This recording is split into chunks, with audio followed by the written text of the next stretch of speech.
เชิญชวนทุกท่านเข้าวัดเข้าวาฟังธรรมจากทุกท่านเข้าวัดเข้าวาทำบุญด้วยจิตศรัทธาบุญพาให้เราสุขีจะทำการใดนำใช้ในสิ่งดีทำบุญให้ทานวันนี้ไม่มีใครว่าใครชังสมัยก่อนประทับใจปู่ย่าตายายวันพระไม่เคยเบื่อหน่ายจำได้ไม่ลืมสักครั้งเหตุใดวันนี้มีคนเข้าวัดน้อยจังอยากให้เหมือนก่อนอีกครั้งฝากความหวังกับคนรุ่นใหม่เชิญชวนทุกท่านเข้าวัดเข้าวารับศีลรับพรหลวงตาเสริมคุณค่าให้กับจิตใจกระทำความดีเรื่องนี้ไม่ต้องอายใครว่างจากการงานเมื่อใดเชิญชวนท่านไปทำบุญ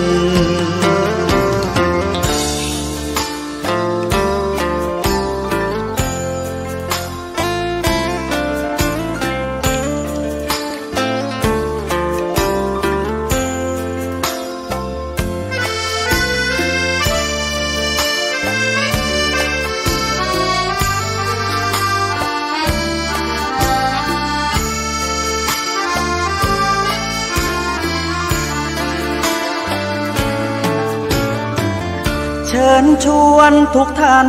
เข้าวัดเข้าวารับศีลรับพรหลวงตาเสริมคุณค่าให้กับจิตใจกระทำความดีเรื่องนี้ไม่ต้องอายใครว่างจากการงานเมื่อใดเชิญชวนท่านไปทำบุญกระทำความดีเรื่องนี้ไม่ต้องอายใครฝากเพลงเชิญชวนยิ่งชายอย่าอายเรื่องการทำบุญ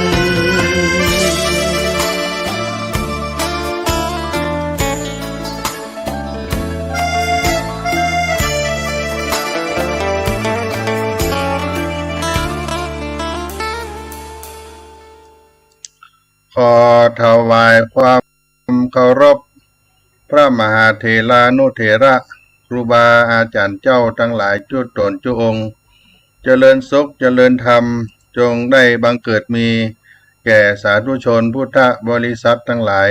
ที่ได้สดับรับฟังธรรมะตั้งสถานีวิทยุวัดฝายหินมหาวิทยาลัยเชียงใหม่ในระบบคลื่น FM 104.50 เมกะเฮิรตซ์วันนี้สาระธรรมยามเย็นวัดสลีโสดา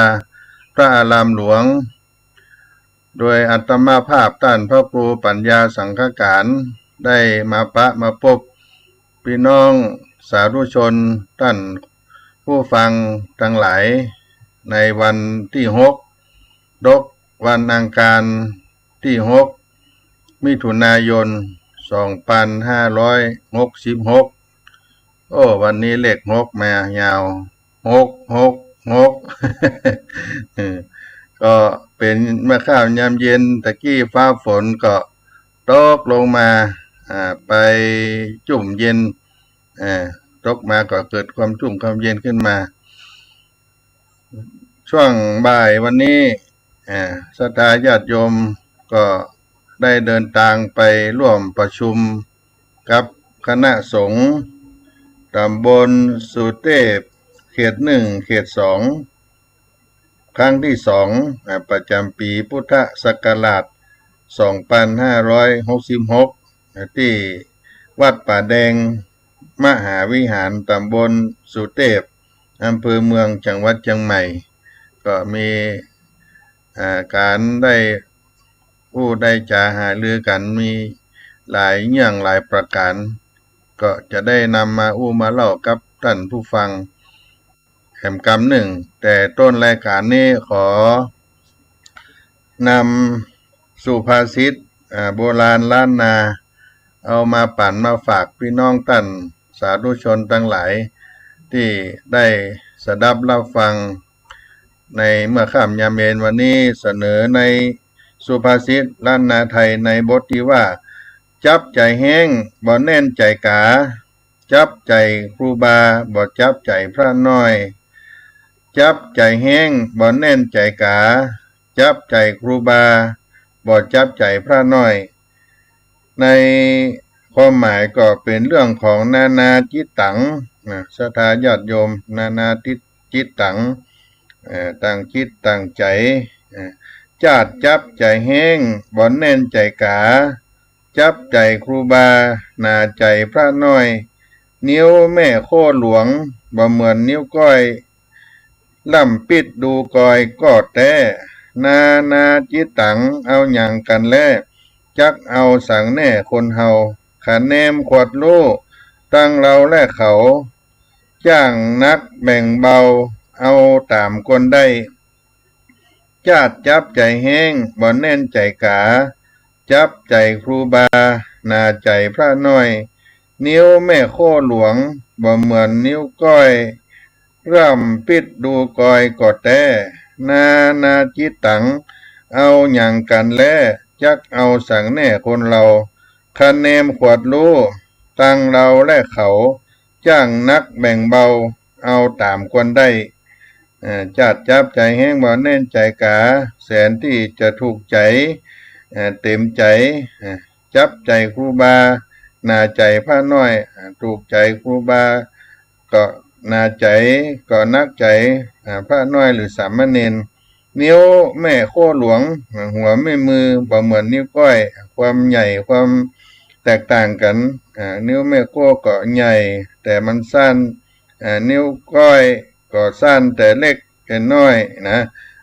ก็เป็นความแตกต่างกันล่ำปิดดูกอยก็มีความแตกต่างกันตามนั้นเป็นจริงนานาจิตตังคนเฮาเอาสั่งแน่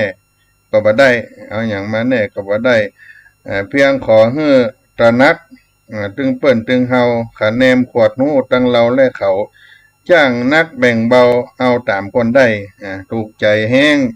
บ่ถูกใจกาถูกใจครูบาบ่ถูกใจพระน้อยสามเณรน้อยแสนจะถูกใจอีแห้งเป็นที่สุดแต่บ่เข้าท่า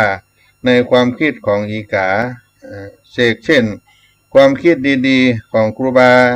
อาจารย์อาจจะทำให้พระน้อยเนรน้อยนักอกนักใจเป็นธรรมดาที่นิ้วหัวแม่มือก็ย่อมแตกต่างกับนิ้วก้อยพิจารณาดูก็เป็นเรื่องนานาจิตตังความคิดของมนุษย์ก็มาเหมือนกันไปหมดเสียงที่สำคัญหูเขาหูเราไว้ก่อนแล้วก็เลือกปฏิบัติตามความเหมาะสมจับใจแห้งบ่แน่นใจกาจับใจครูบาบ่จับใจพระน้อยเป็นนานาจิตตังซึ่งคำนี้ก็หมายความว่าความคิดที่แตกต่างกันหรือคิดที่บ่เหมือนกันซึ่งแน่นอนว่าคนละคนความคิดก็ต้องคนละอย่างโดยเฉพาะรายละเอียดของความคิดย่อมเป็นนานาจิตตังอย่างแน่นอนแต่ว่าในทางพระพุทธศาสนาหมวดความคิดเพิ่นก็สอนให้คิดไปในแนวที่ดีที่งามเป็นความคิดที่ดีอยู่3อย่างคิดให้เสียสละบ่คิดอยากได้เกินไปคิดมีเมตตา บ่คิดอาฆาตไผคิดในทางที่ดีอันนี้เป็นความกึดกรรมกึดความคิดมี3อย่างในทางพระพุทธศาสนาหากจิตใจเฮาคิดได้เหมือนกันทั้ง3อย่างจิตเฮาก็มีความสุขนักยิ่งคิดยิ่งสบายใจความคิดเป็นของเฮาเองบ่เชื่อก็ลองเอาไปคิดดูถ้าความคิดคนเฮาบ่ตรงกับความคิดของคนอื่นหรือคนอื่นมีความคิดแตกต่างจากเฮาก็อย่าไปโกรธหรือไปว่าเขาเพราะพื้นฐานของภาวะจิตใจของแต่ละคนมันบ่เหมือนกันเพียงแต่ว่าถ้าเฮาหันความคิดของไผว่าดีมีประโยชน์ก็จดจำเอามาใช้ก็เป็นสิ่งที่ดีในสุภาษิตล้านนาจับใจแห้งมาแน่นใจกาจับใจครูบาบ่จับใจพระน้อยก็เอาความคิดในทางพุทธศาสนานำมาคิดมาประดับในการดำเนินชีวิตของคนเฮาก็นำเอามาป่านมาฝากพี่น้องท่านสาธุชนคนฟังในต้นรายการในสารธรรมยามเย็นในวันนี้ก่อนน้อก็รับฟังคีตธรรมสักกรรมก่อนก็จะได้มาอู้มาจากันต่อไปน้อ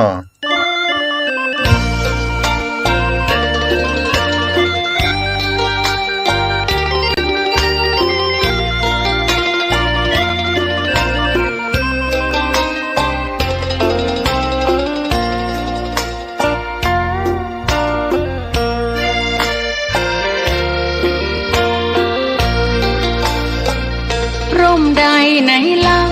จะเย็นเท่าร่มโพทองทั่วลาศรัทธายกย่องร่มของพุทธศาสนา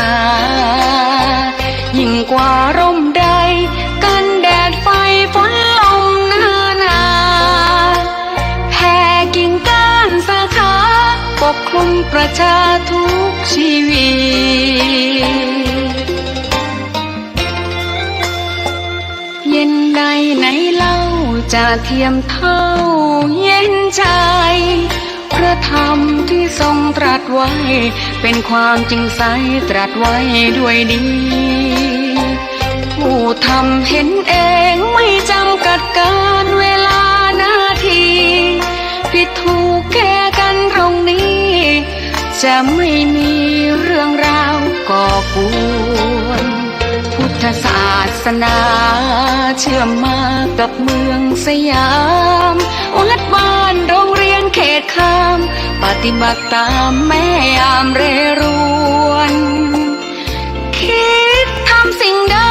เป็นไปเพื่อประโยชน์ทั้งมวลทำดีละสิ่งยั่วยวนขนึงครวญทางสายกลางชนะในเล่าจะเทียมเท่าชนะตนยิ่งใหญ่ในทุกแห่งหนยิ่งกว่าชนะคนในสงครามไม่มีกลับแพ้ไม่มีเรื่องแย่มาลุกลามประพฤติปฏิบัติตามองค์สัมมาสัมพุทธเจ้า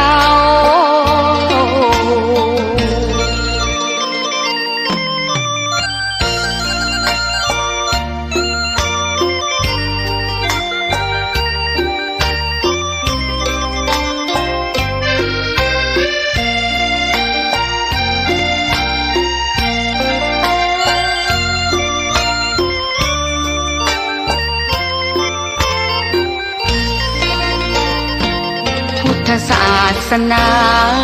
เชื่อมมากับเมืองสยามวัดบ้านโรงเรียนเขตข้ามปฏิบัติตามแม่ยามเรรวนคิดทำสิ่งใดเป็นไปเพื่อประโยชน์ทั้งมวลทำดีละสิ่งยั่วยวนขนึงครวญ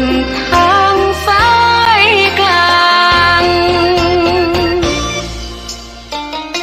ชนะในเล่าจะเทียมเท่าชนะตนยิ่งใหญ่ในทุกแห่งหนยิ่งกว่าชนะคน ในสงครา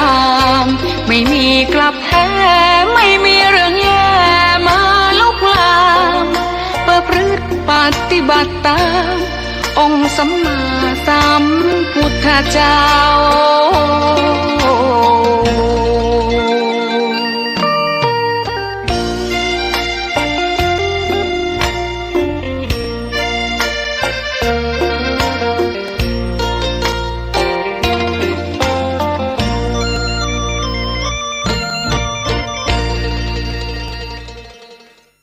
ท่านสาธุชนผู้ฟังทั้งหลายในเบื้องต้นได้ไว้ว่าได้ไปร่วมประชุมคณะสงฆ์ตำบลสุเทพเขต1เขต2ครั้งที่2ประจำปีพุทธศักราช2566เจ้าอาวาสผู้ช่วยเจ้าอาวาสตัวแทนเจ้าอาวาสได้เข้าร่วมการประชุมคณะสงฆ์เพื่อได้หารือในส่วนงานคณะสงฆ์ในตำบลสุเทพเป็นการสนองงานคณะสงฆ์จังหวัดเชียงใหม่อำเภอเมืองเชียงใหม่จังหวัดเชียงใหม่ได้ดำเนินเมื่อเป็นไปด้วยความดีงามก็ได้มีประเด็นหลายเรื่องได้จ่าที่สำคัญก็มีเรื่องโครงการธรรมะสัญจรที่เปิ้นได้กันไปครั้งก่อนแล้วเป็นการประชุมพิเศษเรื่องการจัดโครงการธรรมะสัญจรโดยการสนับสนุนของเทศบาลตำบลสุเทพแล้วก็ได้ประชุมผ่านไปเมื่อวันที่29พฤษภาคมประชุมรอบวาระพิเศษที่วัดป่าแดงมหาวิหารวันนี้ก็ได้นิมนต์คณะเจ้าอาวาสพระสงฆ์ได้เข้าไปร่วมกัน12หัววัดได้มีมติการจัดธรรมะสัญจรอยู่5ครั้งครั้งที่1ที่วัดพระธาตุดอยสุเทพราชวรวิหารในวันที่11มิถุนายน2566เป็นครั้งที่1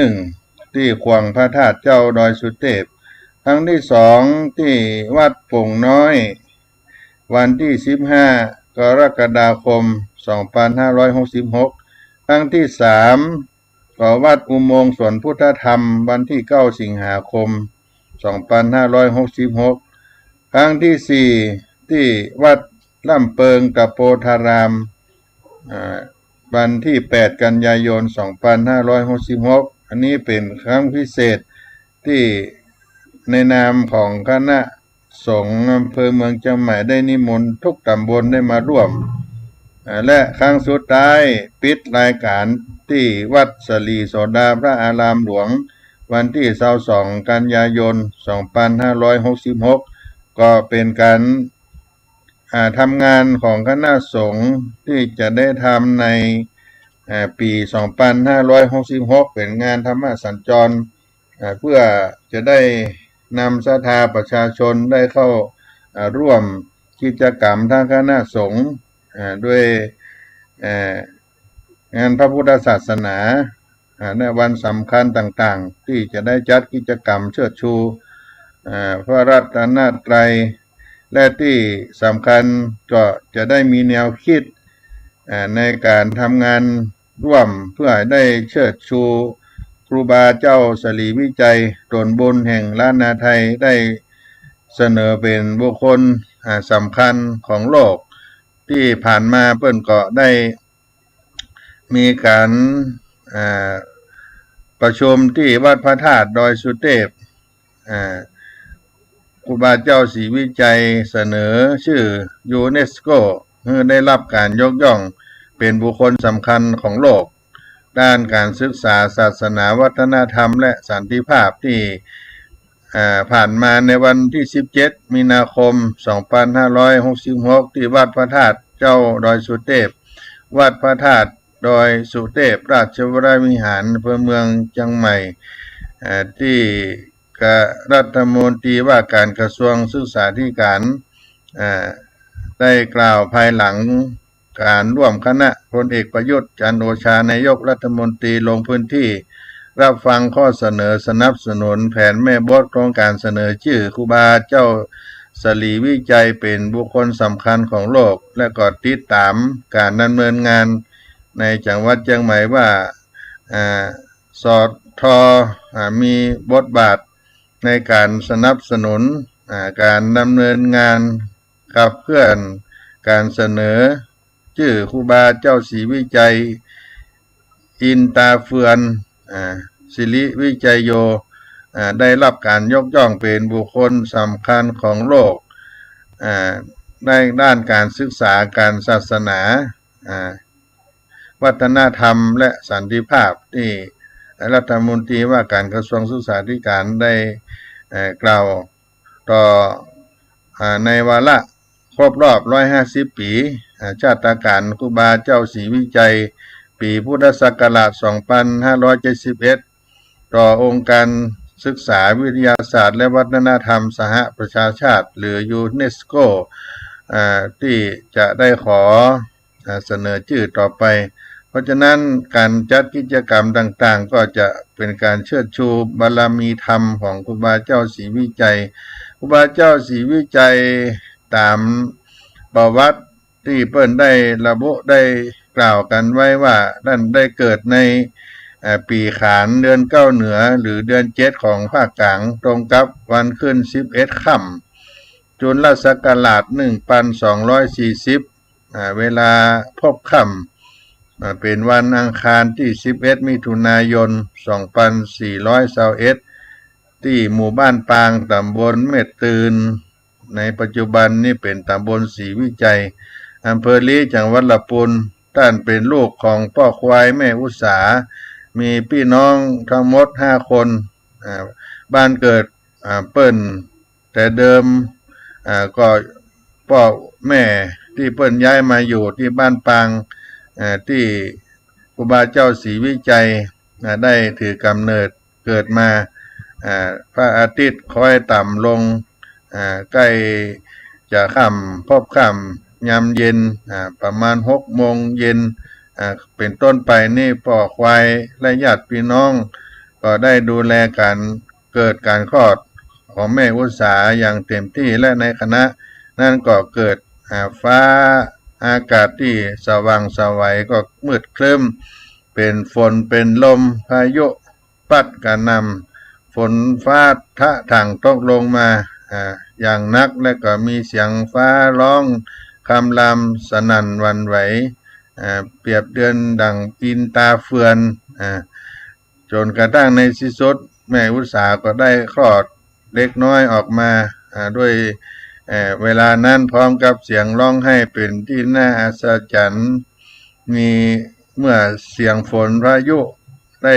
ได้สงบลงครอบครัวพ่อควาย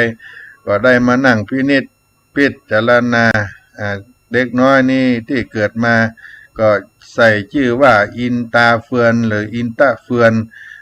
ตามภาษาล้านนาแปลว่าการกระเทือนสนั่นหวั่นไหวกำปนาตเกิดก้องกังวานในสายฟ้าสายฝนนั้น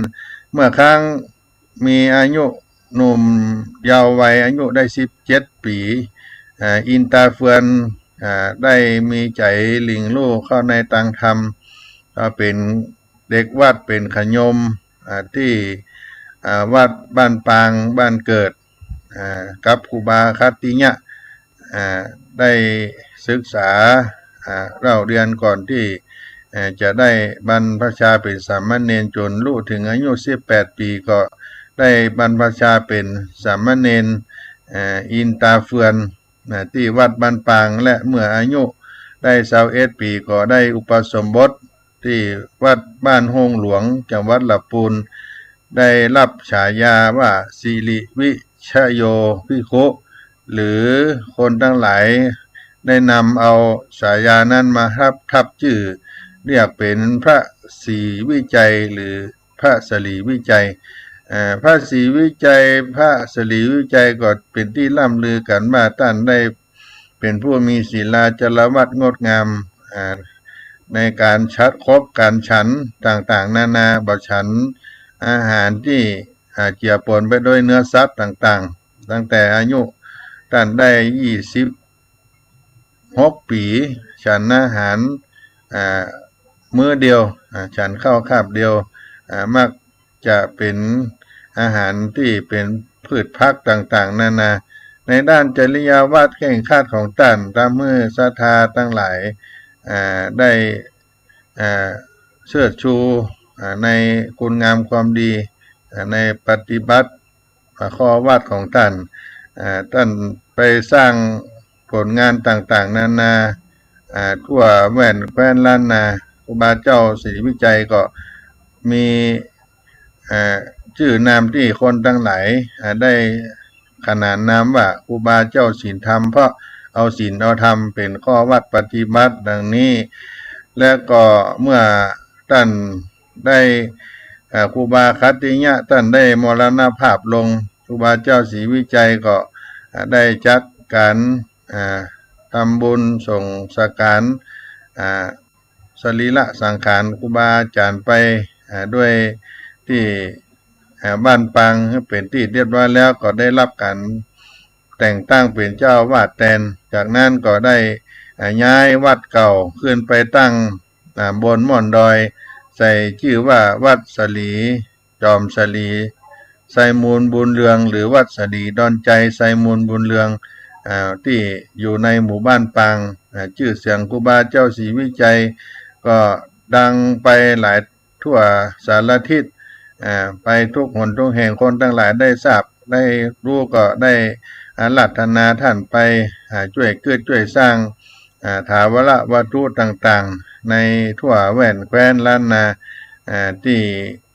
ท่านทั้งหลายเคยได้รู้ได้ทราบกันจนอายุท่านได้60 ปีกว่าท่านก็ได้มรณภาพในวันที่21 กุมภาพันธ์ 2481 ที่วัดบ้านปางอำเภอลีจังหวัดลำพูนได้ตั้งศพไว้ที่วัดบ้านปางและก็ได้อาราธนาสรีระสังขารท่านมาตั้งที่วัดจามเทวีจังหวัดลำพูนจนถึงวันที่21 มีนาคม 2498 ได้รับพระราชทานเพลิงศพที่วัดจามเทวีได้แบ่งอาทิธาตุกันไป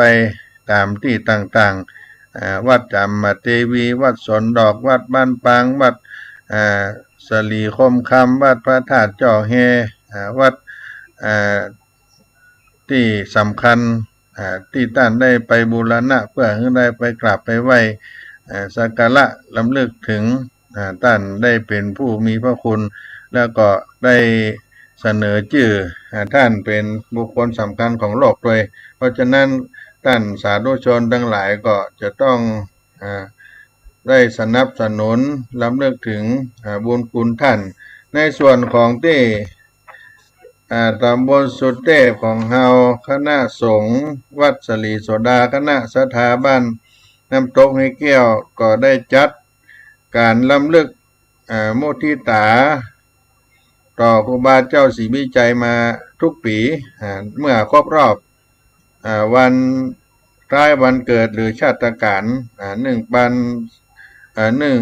145 ปีในปีนี้ในวันที่11 มิถุนายนก็จะมีการทำบุญทุกปีในปีนี้ก็มีพิธีทำบุญตักบาตรมุทิตาลำลึกครบรอบคล้ายวันเกิดชาติกาล145 ปีครูบาเจ้าสลีวิจัยนักบุญแห่งล้านนาไทยวันอาทิตย์ที่11 มิถุนายนพุทธศักราช2566 เดือน9เหนือแรม8 ค่ำที่ควงอนุสาวรีย์ครูบาเจ้าสลีวิจัยวัดสลีโสดาพระอารามหลวงบ้านน้ำตกห้วยเกี้ยวหมู่ 2 ตำบลสุเทพอำเภอเมืองจังหวัดเชียงใหม่กำหนดการวันอาทิตย์ที่11 มิถุนายนพุทธศักราช2566 เดือน9เหนือแรม8 ค่ำเวลา 6:09 นาทีศรัทธาประชาชนพร้อมกันณควงอนุสาวรีย์ครูบาเจ้าสลีวิจัยเวลา 6:19 นาที ถวายเครื่องสักการะครูบาเจ้าสลีวิจัยโดยในอำเภอเมืองเชียงใหม่ประธานในพิธีไหว้สาสักการะปูจาองค์อนุสาวรีย์ครูบาเจ้าสลีวิจัยและก็โยงเข้าบาตรทำบุญตักบาตรเวลา6:29 นาทีทำบุญตักบาตรมุทิตาลำเลิกครูบาเจ้าสลีวิจัยพระภิกษุสามเณรจำนวน219รูปจากวัดสลีโสดาพระอารามหลวงได้รับบิณฑบาตรอบอนุสาวรีย์ครูบาเจ้าศรีวิจัยเวลา7:29 นาทีประธานฝ่ายฆราวาสในอำเภอเมืองเชียงใหม่จุดเทียนธูปบูชาพระรัตนตรัยประธานฝ่ายสงฆ์โดยพระเดชพระคุณพระเทพโกศลที่ปรึกษาเจ้าคณะภาค7พร้อมพระเถรานุเถระจำนวน12รูปได้เจริญพระพุทธมนต์ประธานฝ่ายสงฆ์กล่าวสัมโมทนียกถาเทิดเกียรติคุณในบารมีพระครูบาเจ้าสลีวิจัยประธานฝ่ายฆราวาสพบปะประชาชนตามอัธยาศัยถวายจตุปัจจัยทายธรรมจำนวน15ชุดพระสงฆ์อนุโมทนาวันตาลาภะและก็ถวายภัตตาหารเช้าพระเถรานุเถระหน้าขวงอนุสาวรีย์ครูบาเจ้าศรีวิจัยจำนวน12รูปที่มาเจริญพระพุทธมนต์เวลา9 นาฬิกาพิธีเปิดโครงการบริการประชาชนสักการะครูบารักษาห้วยแก้วประจำปี 2566 โดยนายสิริพรสิริโสดาผู้อำนวยการสำนักงานคุมประพฤติจังหวัดเชียงใหม่นำสมาชิกผู้ถูกคุมตลอดถึงอาสาสมัครคุมประพฤติจังหวัดเชียงใหม่จำนวน60คนบริการสังคมโดยพัฒนาทำความสะอาดรอบอนุสาวรีย์ครูบาศรีวิจัยเส้นทางขึ้นดอยสุเทพตามโครงการสักการะครูบารักษาห้วยแก้วประจำปี 2566 ก็เป็นเซตพิธีในการทำบุญตักบาตรมุทิตาลำลึกครบรอบวันคล้ายวันเกิดชาตการ145 ปีครูบาเจ้าสลีวิจัยตนบุญแห่งล้านนาไทยวันอาทิตย์ที่11 มิถุนายนพุทธศักราช 2566 เดือน9เหนือแรม8ค่ำณขวงอนุสาวรีย์ครูบาเจ้าสลีวิจัย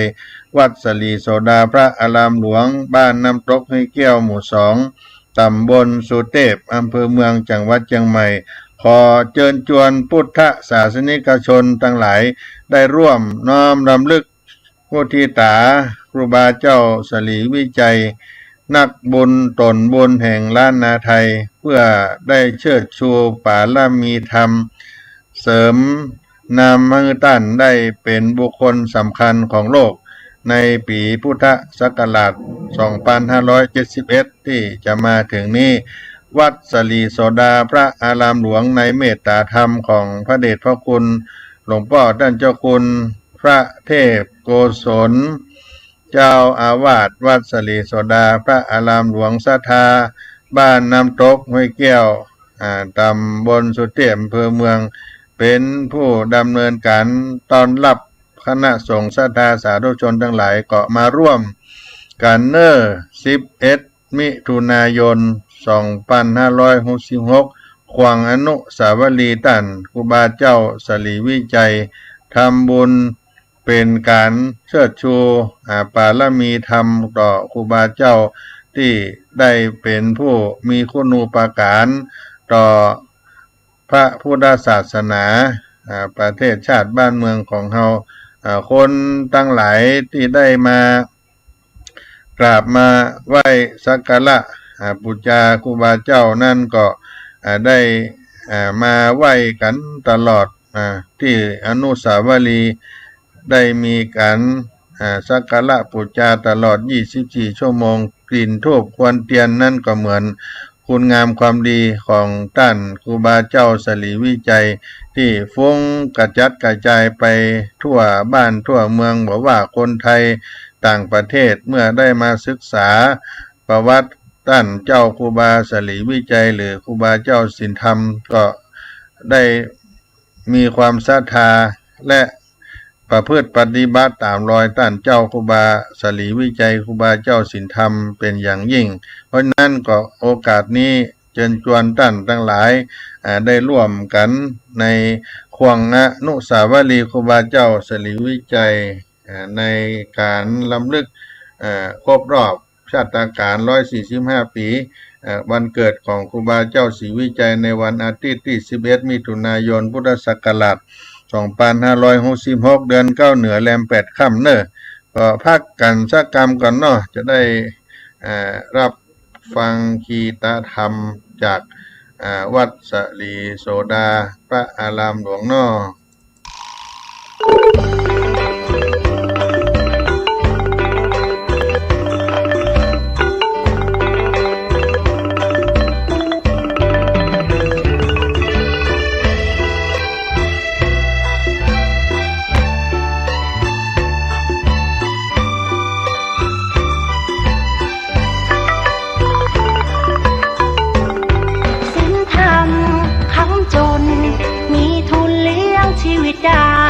ไม่ฟุ้งเฟ้อเกินไปไม่หลงไหลไม่สูงสิงน้ำทิพย์ก็ทำดับไฟหัวใจสงบนิ่งทำอะไรทำให้จริงทำอะไรทำให้จริงพระธรรมไม่ทิ้งผู้ประพฤติธรรมสิ่งธรรมคำจุนหมุนทวนกระแสหัวใจแหวกว่ายสายทานไหลฟื้นเอาไว้น้ำแห่งกรรมตื่นเถิดชาวพุทธช่วยกันหยุดลัทธิอธรรมทำดีต้องรีบทำทำดีต้องรีบทำชีวิตเพลียงพล้ำจะทำไม่ทันศีลธรรมคำจุนโลกหายเศร้าโศกหายโรคภัยหายเคราะห์เสนียดจันไรอยู่อย่างไม่หวาดหวั่นพัฒนาจิตคิดปัจจุบันให้รู้เท่าทันเรื่องร้ายเรื่องดีความชั่วใดๆอย่าให้มาเป็นใหญ่อย่าให้มาคมขีรวมแรงรวมใจกล้าหาญฝึกตนทุกด้านสร้างบารมีคัดค้านสิ่งไม่ดีชดใช้หนี้เวรกรรมบุญคุณทดแทนความแค้นต้องให้อภัยผิดพลาดต้องแก้ไขไม่ถือว่าใครเป็นศัตรูบูรพาคณาจารย์ท่านอาจหาญไม่มีใครสู้ดินกลบหน้าให้ทุกคนดูดินกลบหน้าให้ทุกคนดูสูงสุดคืนสู่สามัญ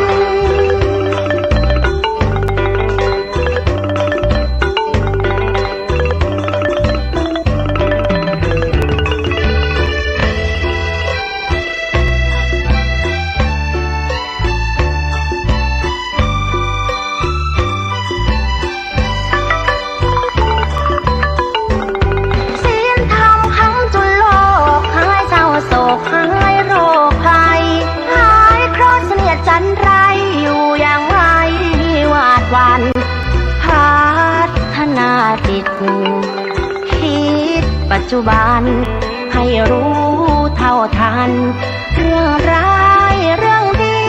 ความชั่วใดๆอย่าให้มาเป็นใหญ่อย่าให้มาคมขี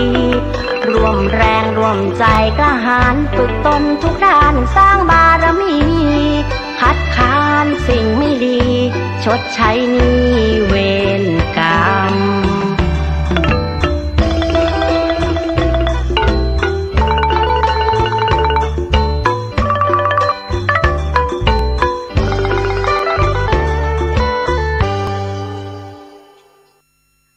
ท่านสาธุชนทั้งหลายก็ได้มามาจากันถึงท่านเจ้าครูบาสลีวิจัยที่จะได้จัดการทำบุญที่ขวางอนุสาวรีย์ครูบาเจ้าสลีวิจัยที่หน้าวัดสลีโสดาพระอารามหลวงจังหวัดเชียงใหม่ซึ่งได้ทำกันทุกปีโดยคณะสงฆ์วัดสลีโสดาเมตตาธรรมพระเดชพระคุณ งค์พ่อพระเทพโกศลแล้วก็สถาบ้านน้ำตกห้วยแก้วเป็นสถาประจำที่ได้อุปถัมภ์บ้านน้ำตกห้วยแก้วทุกหลังคาเป็นสถาประจำวัดสลีโสดาพระอารามหลวงซึ่งครูบาเจ้าสลีวิจัยนักบุญแห่งล้านนาไทยเป็นบุตรคนที่3ของบ่อควายแม่อุตสาเกิดที่บ้านปางอำเภอลีจังหวัดลำพูนเกิดวันอังคารเดือน9เหนือขึ้น11ค่ำปีขานจุลศักราช1240ตรงกับวันที่11มิถุนายนพุทธศักราช2421ชื่อเดิมนั้นมีนามว่าอินตาเฟือนหรือฟ้าห้องได้สู่ในการสู่เพศบรรพชิตตอบแทนบุญคุณพ่อแม่เข้าศึกษาเป็นศิษย์วัดของพระครูบาเจ้าคัตติยะวัดบ้านปางอายุได้18ปีได้บรรพชาเป็นสามเณรได้ศึกษาเล่าเรียนภาษาพื้นเมืองบาลีสันสกฤตอายุได้21ปีได้อุปสมบทเป็นภิกษุมีนามว่าสิริวิชโยและได้ศึกษาปฏิบัติธรรมกับพระอาจารย์อุปละวัดบ้านปางบ้านทาดอยแต่จังหวัดลำพูนผลงานเมื่อปีพุทธศักราช2442เดือน5แรม1ค่ำปีฉลูได้เป็นประธานสร้างวิหารกุฏิหอพระไตรปิฎกวัดบ้านปางห้องน้ำต่างๆหลายจังหวัดลำพูนเชียงใหม่เชียงไฮ้พะเยาพระครูบาเจ้าก็ได้ไปพัฒนาได้ไปบูรณะปฏิสังขรณ์หลายที่หลายแห่งตลอดถึงจังหวัดพะเยาอำเภอพะเยาเชียงไฮ้สมัยนั้นที่วัดพระเจ้าตนหลวงวัดพระแก้วดอนเต้าลำปางได้ไปวัดพระสิงห์เชียงใหม่วัดสวนดอกวัดพระธาตุจ่อเฮเมืองแป่หลายที่หลายแห่งผลงานสำคัญได้สร้างต่างขึ้นวัดพระธาตุดอยสุเทพราชวรวิหารวันที่9พฤศจิกายน2477ได้นำญาติโยมลูกศิษย์คหบดีประชาชนจากเชียงใหม่ได้ร่วมแรงร่วมใจบุกเบิกสร้างต่างขึ้นดอยสุเทพ11กิโลเมตรเศษใช้เวลาเพียง5เดือนกับ22วันพิธีเปิดถนนได้เอาวันที่30เมษายน2478ท่านได้นั่งรถขึ้นเป็นคนแรกขึ้นไปดอยสุเทพก็เป็นผลงานชิ้นสำคัญที่ได้สร้างให้กับพระพุทธศาสนาหลายที่หลายแห่งท่านก็ได้อาพาธโดยโรคฤทธิ์สีดวงเมื่ออายุได้60ปีก็ได้มรณภาพในวันที่21กุมภาพันธ์2481ในการที่ท่านได้ละสังขารไปก็ได้พระราชทานเพลิงศพที่วัดจามเทวี2484ได้เก็บอาธิไปไว้ที่ต่างๆที่ได้กล่าวไว้ก็มีที่เชียงใหม่วัดสวนดอกวัดบ้านปางบ้านเกิดวัดพระธาตุจ่อเฮวัดพระเจ้าตนหลวงหลายที่ที่ท่านได้ไปบูรณะนี่ก็เป็นประวัติของท่านเจ้าครูบาสลีวิจัยส่วนบุญของล้านนาไทยที่มีคุณูปการต่อพระพุทธศาสนาต่อบ้านต่อเมืองของเฮาเนาะศรัทธาท่านสาธุชนก็ได้รำลึกถึงบุญคุณของท่านได้สักการะบูชาในศีลาธิคุณในศีลในธรรมของท่านเนาะ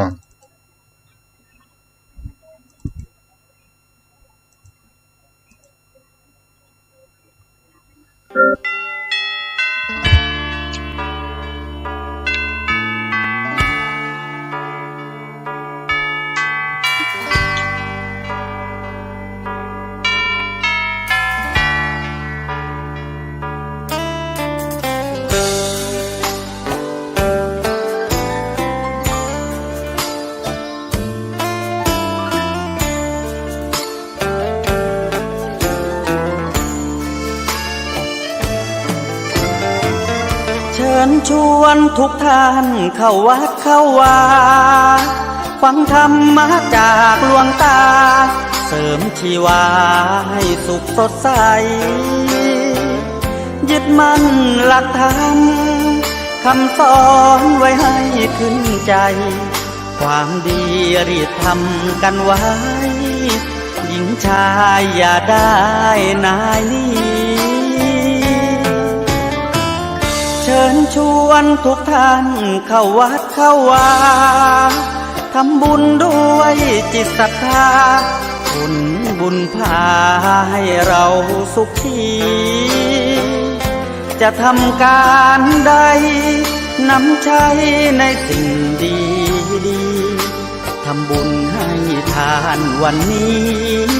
ไม่มีใครว่าใครชังสมัยก่อนประทับใจปู่ย่าตายายวันพระไม่เคยเบื่อหน่ายจำได้ไม่ลืมสักครั้งเหตุใดวันนี้มีคนเข้าวัดน้อยจังอยากให้เหมือนก่อนอีกครั้งฝากความหวังกับคนรุ่นใหม่เชิญชวนทุกท่านเข้าวัดเข้าวารับศีลรับพรหลวงตาเสริมคุณค่าให้กับจิตใจกระทำความดีเรื่องนี้ไม่ต้องอายใครว่างจากการงานเมื่อใดเชิญชวนท่านไปทำบุญ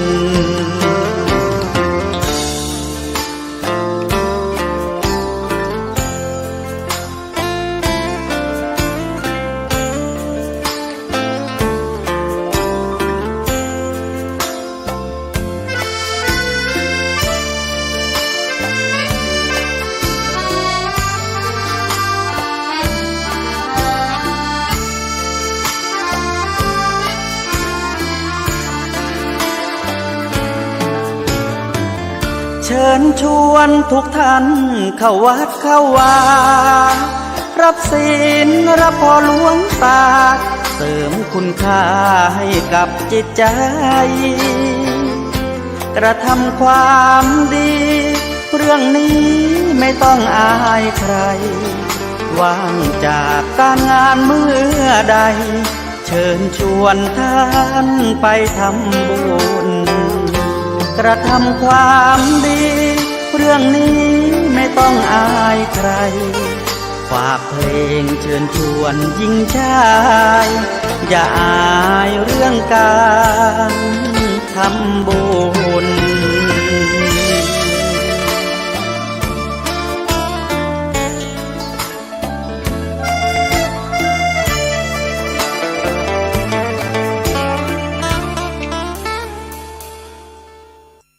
ก็มาถึงช่วงท้ายรายการ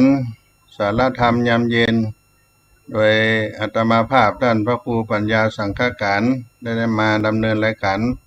ก็ขอฝากบุญกุศลไว้ครับพี่น้องท่านผู้ฟังไว้ในช่วงรายการนี้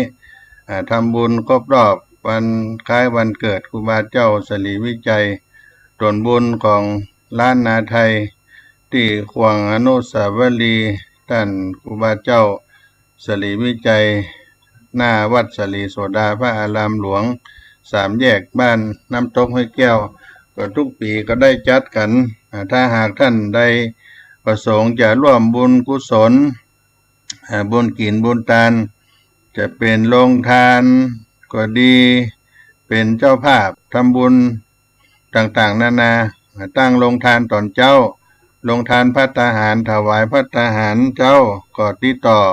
อาตมาภาพท่านพระครูปัญญาสังฆการ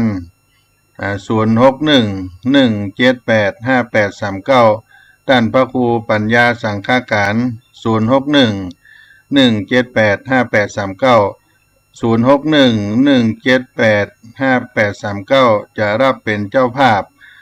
โรงทานตอนเจ้ารับเป็นเจ้าภาพภัตตาหารเจ้าที่คณะสงฆ์ มาเจริญพระพุทธมนต์ประมาณ12รูปช่วงเจ้าก็มีการตักบาตร219รูปเวลา6 โมงก็แบ่งเป็น2ช่วงญาติโยมช่วงที่1นั้นเวลา6 นาฬิกา19 นาทีเริ่มถวายสักการะบูชาแล้วก็ตักบาตรพระสงฆ์219รูปจากนั้นเวลา7 นาฬิกา29 นาทีพิธีเจริญพระพุทธมนต์สมโภชองค์อนุสาวรีย์ครูบาเจ้าสลีวิจัยจำนวน12รูปและจากนั้นก็ได้ถวายพระตาหารเจ้าโรงทานทุกปีก็จะมีเจ้าภาพมาตั้งโรงทานเจ้าก็เปิดตั้งแต่6 โมง19 นาทีตอนที่ตักบาตรก็มีเจ้าภาพเอาก๋วยเตี๋ยวเอาผัดไทยเอาสปะอาหารนานาต่างๆที่มาเลี้ยงคนทั้งหลายที่มาร่วมวันเกิดครูบาเจ้าตัวแล้วก็พี่น้องที่มาสักการะบูชาแสวงบุญที่อนุสาวรีย์ครูบาเจ้าศรีวิจัยตัวแล้วก็ได้โปรดไผ่คนที่มาร่วมกินร่วมทานได้เป็นโรงทานบูชาคุณต่อครูบาเจ้าสลีวิจัยเพราะฉะนั้นญาติโยมทั้งหลายมีความประสงค์จะสร้างบุญกุศลร่วมกับครูบาเจ้าสลีวิจัยในพิธีทำบุญมุทิตาน้อมรำลึกครูบาเจ้าสลีวิจัยครบรอบวันคล้ายวันเกิดชาติการ145 ปีณขวงอนุสาวรีย์ครูบาเจ้าสลีวิจัยวัดสลีโสดาบ้านน้ำตกห้วยแก้วหมู่2ตำบลสุเทพอำเภอเมืองจังหวัดเชียงใหม่ในวันอาทิตย์ที่11 มิถุนายนพุทธศักราช2566เดือน9เหนือแรม8 ค่ำคณะสงฆ์วัดสลีโสดาพระอารามหลวงคณะศรัทธาบ้านน้ำตกห้วยแก้วกองทุนน้อมรำลึกครูบาเจ้าสลีวิจัยเป็นผู้จัดถวายต้อนรับในการจัดงานเชิญชวนทุกท่านมาร่วมบุญกันได้ติดต่อท่านพระครูปัญญาสังฆการ0611785839 0611785839จะทำบุญถวายทานครูบาเจ้าสลีวิจัยหรือร่วมสร้างสรรค์จันลงต่อพี่น้องเจ้าเขาเจ้าดอยที่ท่านพระครูปัญญาสังฆการได้ขึ้นไปเยี่ยมไปเยือนในโครงการพระธรรมจาริกก็สามารถติดต่อในเบอร์โทรศัพท์ที่ได้กล่าวไว้นั้นได้ตลอดเวลา0611785839วันนี้สาระธรรมยามเย็นขอล่ำลาพี่น้องท่านคนฟังไว้เต้าอี้ก่อนขอให้ความสุขความเจริญจงเกิดมีแก่ท่านทั้งหลายบุญบารมีครูบาเจ้าสลีวิจัยได้ปกปักรักษาให้ทุกท่านได้อยู่เย็นเป็นสุขก่อนที่จะได้ลารายการก็จะได้พาพี่น้องท่านทั้งหลายไหว้พระบรมธาตุเจ้าดอยสุเทพช่วงนี้ก็อยู่ในช่วงการสมโภชพระธาตุเจ้าดอยสุเทพไปถึงวันที่11 มิถุนายนวันเกิดครูบาเจ้าศรีวิจัยและเป็นวันอัฐมีบูชาวิสาขบูชาถึงอัฐมีบูชาไหว้สาพระบรมธาตุเจ้าดอยสุเทพครูบาเจ้าสลีวิจัยพร้อมกันนอนะโมตัสสะภะคะวะโตอะระหะโตสัมมาสัมพุทธัสสะนะโมตัสสะภะคะวะโตอะระหะโตสัมมาสัมพุทธัสสะนะโมตัสสะภะคะวะโตอะระหะโตสัมมาสัมพุทธัสสะสุวรรณเจติยังเกสาวระมัทธาลุงคังวรัญญาธาตุงสุเตวะนามกังนาลาเตเวหิสัพพปูจิตังอหังวันตามิสัพพตาปัญญาวาอัสสมิเงวะจันทิมาอิวะทาลายังปิตกัตตะเยสาสนะนิยานิเกติโมฆะปฐมวรังอปายะนิวาลานัง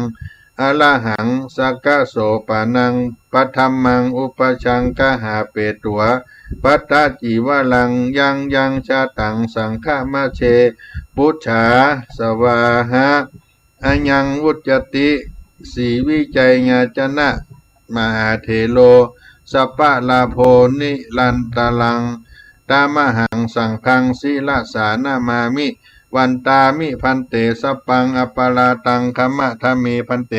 มายากตังปุญญังสามินาอนุโมทิตาปังสามินากตังปุญญังไมหังทาตปังสาธุสาธุอนุโมตามิ